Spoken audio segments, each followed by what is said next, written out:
नमस्कार दोस्तों, आप सभी का एक बार पुनः मेरे YouTube channel Disha the vision में स्वागत है। आज हम भारत के टॉप 10 कंपनियों में से आने वाली HDFC के बारे में बात करेंगे। ये बहुत ही बड़ा मल्टीबैगर स्टॉक साबित हुआ है। इसने पिछले वर्षों में लगभग 12,000% का रिटर्न दिया है।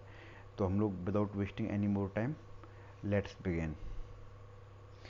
तो सबसे पहले देखते हैं, ये 1977 में ये कंपनी शुरुआत हुई थी और ये इसका मेन बिजनेस है होम लोन देना। जो भी अपने हाउसेज लोन वगैरह है वो प्रोवाइड कराती है।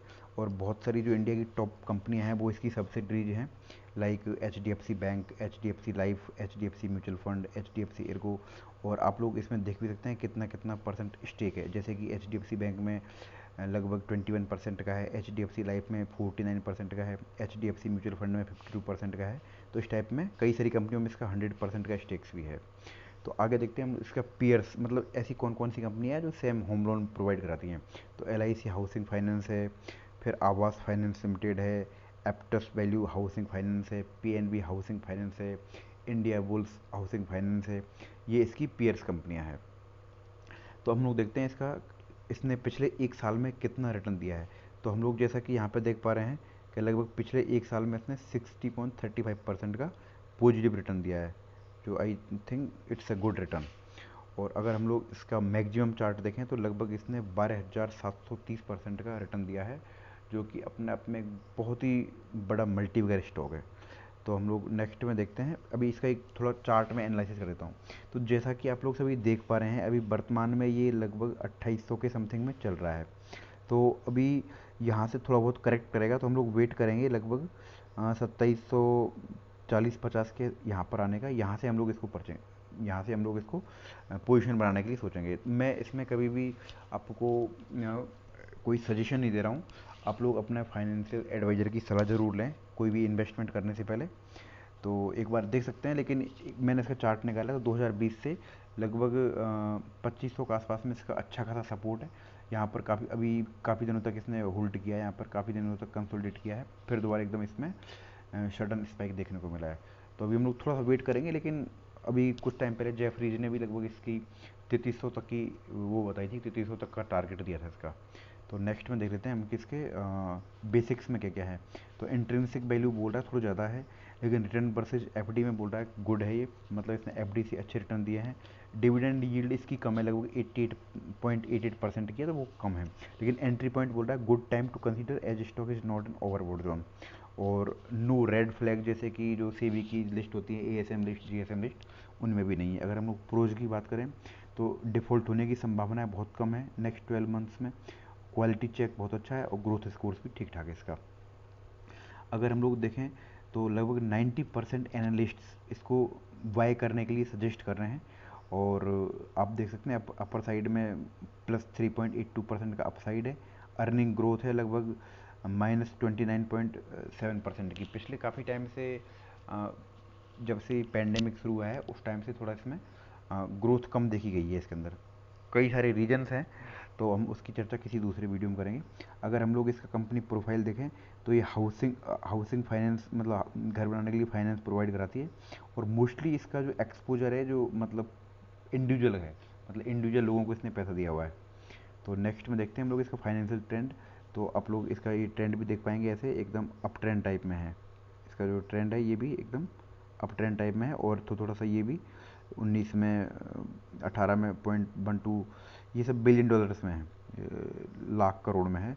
फिर 0.16 लाख, 0.21, 0.19, थोड़ा सा कंसोलिडेट किया है इसने, लेकिन आने वाले टाइम में ये अच्छा रिटर्न देने की पूरी पूरी संभावना है। तो ये आप फाइनेंशियल ट्रेंड भी इसका देख सकते हैं। ये भी ऑलमोस्ट थोड़ा सा हम बोल सकते हैं अप ट्रेंड के अंदर ये भी।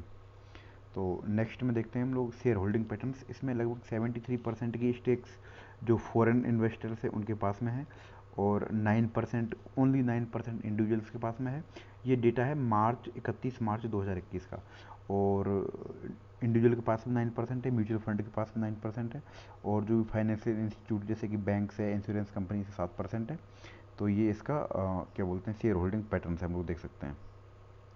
अगर हम लोग इसके कोर बिजनेस की बात करें तो जैसा कि मैं पहले बता रहा था कि इंडिविजुअल को 77% का जो इंडिविजुअल जैसे कि हमारे आपके जैसे लोगों को ये 77% का इसने लोन दिया हुआ है।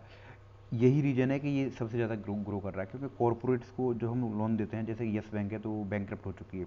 कई सारे उसमें जो टॉप ऑफिशियल्स मिल जाते हैं, कहीं ना कहीं उसमें कहीं ना कहीं कोई करप्शन के मामले आ जाते हैं, तो उस वजह से बहुत बड़े बड़े एनपीएज बन जाते हैं। तो इसकी वजह से कंपनियां बहुत घाटे में जाती है, जैसे कि हम लोग देख सकते हैं यस बैंक है, बंधन बैंक है, काफ़ी सारी बैंक्स हैं। लेकिन इसका मेन एक्सपोजर है इंडिविजुअल्स को। तो इंडिविजुअल्स को उसकी कोई भी प्रॉपर्टी वगैरह उसके बेस पे ये लोन देता है, तो इसके मतलब बैंकक्रप्ट होना या फिर उस टाइप की संभावनाएं बहुत कम है। तो देख सकते हैं इंडिविजुअल को 77% एक्सपोजर है, कॉर्पोरेट्स को 6% का, कंस्ट्रक्शन फाइनेंस को 10% का, एंड लीज रेंटल पे 7% का। तो ये इसका इस प्रकार से इसने कोर बिजनेस, इस प्रकार से इसने क्या बोलते हैं लोन दिया हुआ है। अब हम लोग आगे बात करें, अगर गवर्नमेंट रेगुलेटरी इनिशिएटिव्स, मतलब गवर्नमेंट की तरफ से भी, गवर्नमेंट भी बोल रही है कि सभी को 2030 तक सभी को घर मिल जाना चाहिए। और इंडिया की पॉपुलेशन भी बहुत ज़्यादा है, 35 ईयर्स तक के बहुत सारे मतलब नौजवान है, तो सभी को घर की आवश्यकता है। तो गवर्नमेंट भी इसमें मतलब कई प्रकार के टैक्स इनिशिएटिव्स दे रही है, कई सारे टैक्स के बेनिफिट दे रही है गवर्नमेंट भी। और आप देख सकते हैं interest rate subsidy under the credit linked subsidy schemes for EWS और एलआईजी। इनको गवर्नमेंट मतलब और लिक्विडिटी भी काफ़ी है, liquidity schemes and special refinance facilities for non banking financial companies, housing finance companies. तो गवर्नमेंट भी काफ़ी इनिशिएटिव है, तो इस वजह से काफ़ी ये ग्रो करने की संभावना है, बहुत ज़्यादा है इसकी। हम लोग आगे देखते हैं अदर डिमांड ड्राइव्स। तो इसमें फेवरेबल मतलब वो जो मैं बता रहा था फेवरेबल डेमोग्राफी, जो 66% of India's population is below 35 years of age, has large potential for home loans. तो इतने सारे लोगों को मतलब बहुत ज़्यादा संभावना है होम लोन लेने के लिए। तो इस वजह से फिर इंडिया के अंदर न्यूक्लियर हाउस होल्ड भी बढ़ रहे हैं, मतलब छोटे छोटे परिवार हो रहे हैं। हर किसी को रहने को घर चाहिए, तो चाहे छोटा ही हो लेकिन हर किसी के पास सेपरेट घर होना चाहिए। तो वो भी एक रीजन है। इंडिया की टॉप लीडिंग कंपनी है जो कि होम लोन प्रोवाइड कराती है। फिर इंटरेस्ट रेट भी काफ़ी इसके अफोर्डेबल हैं। फिर एक और सबसे बड़ा रीजन आप देख सकते हैं यहाँ पर देखो, जो अर्बनाइजेशन, मतलब इंडिया के अंदर अर्बनाइजेशन जिस प्रकार से हो रहा है, बहुत बड़े बड़े शहर बन रहे हैं, बहुत ज़्यादा शहर बन रहे हैं, तो शहरों में घर भी बन रहे हैं, ओबियसली लोग शहरों में रहेंगे तो घरों में ही। तो इसलिए अर्बनाइजेशन भी एक रीजन है, न्यूक्लियर हाउस होल्ड है, फेवरेबल डेमोग्राफी है, एंड इंटरेस्ट रेट्स। सो ये कुछ रीजन्स है जिसकी वजह से इसकी डिमांड काफ़ी ज़्यादा आने वाले टाइम में बढ़ने वाली है। तो हम लोग नेक्स्ट देखते हैं our conservative loan profile under our high credit quality.